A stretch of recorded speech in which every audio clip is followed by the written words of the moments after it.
Who is the best dressed anthropomorphic animal of all time? Is it Top Cat over here? Or is it the archive fashion opium core? Did somebody mention the door of the darkness? But that is a hard fit. Or is it the Wolfman from Beastars?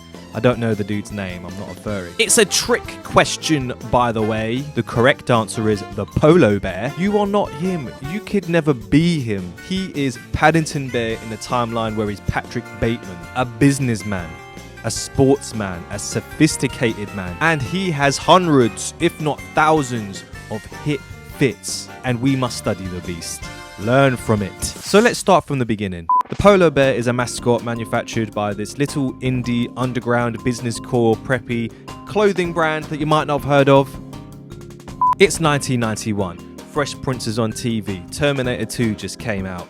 I think there was like a war going on. It was a big year, but the story goes that Ralph Lauren employees gifted Ralph and his brother Jerry teddy bears in their likeness, made by famous German toy maker Steiff. And Lauren loves the gift so much that he decided to monetize it. He produced 200 bears wearing little tiny Ralph Lauren clothes, and they sold out within a single weekend at the Madison Avenue flagship store. So the real gift here was business. Very thoughtful gift, but how can it make me money? A truly devious lick from Ralph Lauren, but it didn't stop there. The bear was such a hit that Ralph Lauren put this little moneymaker on everything. Sweaters, t-shirts, ties, mugs, like you name it. Mastering all skills and professions, this is truly the hardest working bear in the world. Yes, that was a Johnny Sins reference. The Polo Bear became the Barbie for Wall Street stockbrokers and preppy nepotism babies, but we've barely scratched the surface on this iceberg. Ralph Lauren's clothing became a symbol for aspirational affluence, like you could physically wear the American dream. And during the early 90s, because of its status, Ralph Lauren stores across the country were being stolen from or boosted, and just like that, Ralph Lauren was brought to the streets direct from the foil-lined bags of the lowlives. It became a cool brand for a whole new demographic. And with the rise of hip-hop, mainstream began to see rappers in Ralph Lauren clothing, which in turn became one of the most culturally relevant brands of the early 90s. And the Polo Bear was right there, front and center, emanating this aura of unspoken rizz. Hit fit after hit fit, but we need to go deeper. Let's zoom and enhance on these fits. The first bear we have here is already a head scratcher. Like, you can't tell whether he's buying or selling the pills at Glastonbury. Are we ranking these?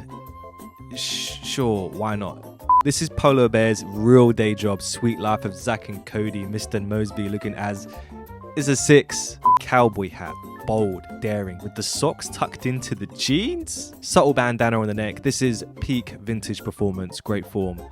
8. What in the dapper Dan do we have here? A very colourful, very sharp, tailored fit, draped nicely, bucket hat and umbrella ready to deal with so much excess drip. It's a 6. Polo Bear with the hockey stick cause he never misses. The hoodie with the jersey combo, matching trousers for the full kit fit, and the icy clean white sneakers. Casual head into the game type fit, expanding the portfolio. It's a 7. I feel like this used to be the 2016 Little Peep Fam starter kit. The rugby shirt, the bandana, the distressed jeans, and the low top Converse. It's a vibe. I'll give it a 7. The OG Bears in the Hood, Baller's Life, Tracksuit Mafia. Dare I say, a 10. The ski suit outfit, yeah. Mum and Dad got a bit of money. We're going to Aspen Snowmass next March to hit the slopes. It's out where in its natural habitat, so a 7. The Gatsby Bear, the millionaire mindset bear. This bear has a vintage car collection and regularly participates in insider trading. It's an 8. At first glance, I would say that this is a 7 or an 8. The beret, the bandana, the striped t-shirt, the big ass jeans combination. Very Paris Fashion Week of you. But then, are those espadrilles? You brought espadrilles into my house. I see this guy on the road every weekend. Story time. I'm hungover. All I want to do is sit in the McDonald's drive-thru queue in peace. But I can't get there. It's like a never-ending nightmare. Because there are at least 2 of these guys in the middle of the road taking up the entire lane. I cannot pass. What am I, the Balrog? but the fit is a 9. See, this is how you pull off the 90s vintage dad look. Fire hat, fire tee, fire jeans, and the high top sneakers. It's got that I bet my dad could beat up your dad type look. Let me explain. I mean beat up as in win the fit battle on the streetwear outfit repost Instagram page. It's a 10. The 2.5 Men Charlie Sheen I have tiger blood in me type look. A 7. Now this is the real cocaine bear. Put it all on black and win the jackpot and steal your girl type bear. It's a 10 fit. So you're telling me that the same bear that looks like this also skates? The bear can really do it all. Unspoken rizz. It's a 9. I would be insane not to mention the Palace Cross Ralph Lauren collaboration that completely blows the don't wear Palace if you don't skate argument like out the window. The polo bear on a sweater doing a kickflip not only shows us how continually culturally relevant the bear is to fashion, but it also shows us how accessible this aspirational brand can be to a whole new demographic. If you ignore the ironic fact that this sweater is being resold on StockX for $3,000, it is what it is, cuz. The polo bear is so influential that it's open to a little bit of parody, and with all good ideas out there will always be copycats and imitators. The most shameless bootleg I've seen of the polo bear recently is by Marks & Spencer's with this "No, we have polo bear at home" type jumper. But on the other end of the spectrum, we've got Undercover's take on the polo bear, which is Chef's Kiss, if you didn't know what that was. One of the bears is like a punk polo bear where he's got a mohawk and he's got a brain under his arm. That's really funky.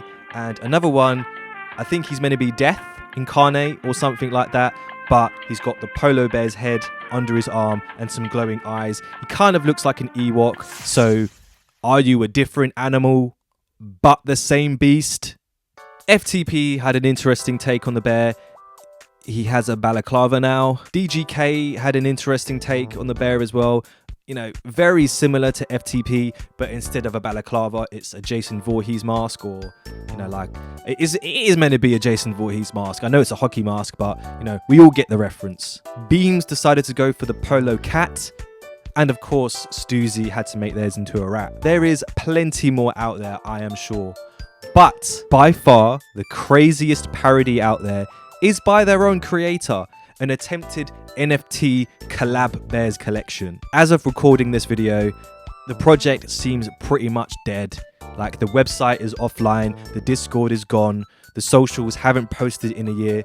I'm pretty sure the whole thing is donezo. I think the point I'm trying to make here is that Polo Bear is a top G, best dressed mascot of all time, master of all trades. Like, how can you look like millionaire Bruce Wayne at the charity function and a guy in his mid-40s with a sneaker podcast? And on that note, I think I'm gonna head home, guys. So, okay, goodbye now. Based.